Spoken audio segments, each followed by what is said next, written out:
Assalamualaikum warahmatullahi wabarakatuh. Hamdan wa syukran lillahi amma ba'du. Mustami'ina wal mustami'at rahimakumullah. Ada salah satu sahabat datang kepada baginda Rasulullah sallallahu alaihi wasallam dan ia minta wasiat kepada Rasulullah. Lalu Rasulullah memberi 3 wasiat yang sangat penting. Pertama, ittaqullah, takutlah kalian kepada Allah, sebab takwa kepada Allah itu adalah sumber kesuksesan, sumber kebahagiaan, sumber keselamatan dunia sampai akhirat. Tanda-tanda orang yang takwa yang mana bersumber dalam Al-Quran. A'udzu billahi minasyaitonir rajim. Alladzina yu'minuna bil ghaibi wa yuqimuna sholata wa mimma razaqnahum yunfikun. Tanda-tanda orang yang takwa ialah orang yang percaya, iman dan meyakini dengan sesuatu yang gaib, yang tidak mungkin dilihat dari dunia, yang telah dikabarkan oleh baginda Rasulullah SAW, seperti adanya surga, neraka, siksaan kubur dan nikmat dalam kubur, hisab dan seterusnya. Dan juga di antara tanda orang yang takwa, wa mimma razaqnahum yunfikun, yaitu menginfakkan sebagian hartanya yang telah diberikan oleh Allah. Infak itu terdiri dari 2 hal. Yang pertama, infak wajib, yang artinya itu zakat.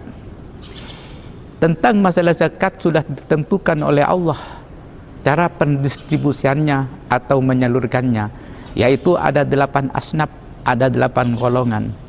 Tapi ada infak itu sunnah yang namanya sedekah. Kalau sedekah itu tidak terikat dengan asnaf yang 8 itu, artinya sedekah itu boleh diberikan pada siapapun, bahkan sedekah itu boleh disalurkan kepada binatang. Maka ulama mentafsil atau memperinci tentang sedekah. Pada dasarnya sedekah itu hukumnya sunnah, tapi ada kalanya sedekah itu wajib, ada kalanya sedekah itu haram. Contoh sedekah yang wajib, kita mensedekahkan, menginfakkan sebagian hartanya kepada orang yang sangat dibutuhkan, di antaranya orang tua. Kalau kita sudah punya orang tua, ia tidak bisa bekerja, maka wajib bagi anak menginfakkan hartanya kepada orang tua. Itu diantaranya sedekah itu wajib. Atau kebutuhan-kebutuhan yang lain yang begitu sangat mendesak, sangat membutuhkan kepada kita, padahal kita mempunyai sebagian harta. Apabila kita tidak diinfakkan, tidak disedekahi, maka ia berpotensi kematian. Maka wajib kita menginfakkan hartanya kepada orang yang sangat membutuhkan, walaupun pada dasarnya sedekah itu sunnah. Juga ada kalanya sedekah itu haram. Contoh, mensedekahkan sebagian hartanya kepada orang yang betul-betul sedekah itu digunakan untuk maksiat pada Allah Subhanahu wa taala, membantu untuk orang-orang yang zalim agar ia mulus melaksanakan kezalimannya, dibantulah dengan harta itu, disedekahkan, maka sedekah itu hukumnya haram. Perbedaan infak dan sedekah. Kalau sedekah itu pada umumnya sedekah itu bisa apapun yang kita sedekahkan, baik itu merupakan harta ataupun bukan harta, seperti mempunyai kekuatan maka mensedekahkan kekuatannya, mempunyai ilmu mensedekahkan ilmunya, bahkan senyum itu mempunyai nilai sedekah. Tapi kalau infak itu terfokus kepada material atau benda, contoh harta, uang, rumah, tanah, itu namanya menginfakkan harta, menginfakkan tanah itu. Maka bagi orang yang telah menginfakkan hartanya, kabar gembira dari Allah Subhanahu wa taala.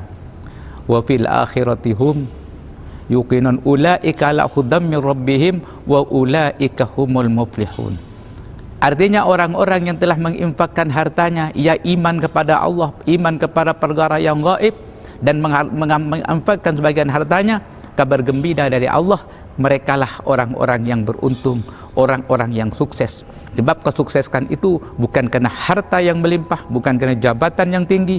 Kesuksesan adalah orang yang diselamatkan oleh Allah dari jurang jahanam dan dimasukkan ke dalam surganya Allah Subhanahu wa taala. Semoga kita semua tergolong orang yang sukses dunia sampai akhirat. Demikianlah apa yang saya sampaikan. Akhiran wallahul muwaffiq ila aqwamit thoriq. Assalamualaikum warahmatullahi wabarakatuh.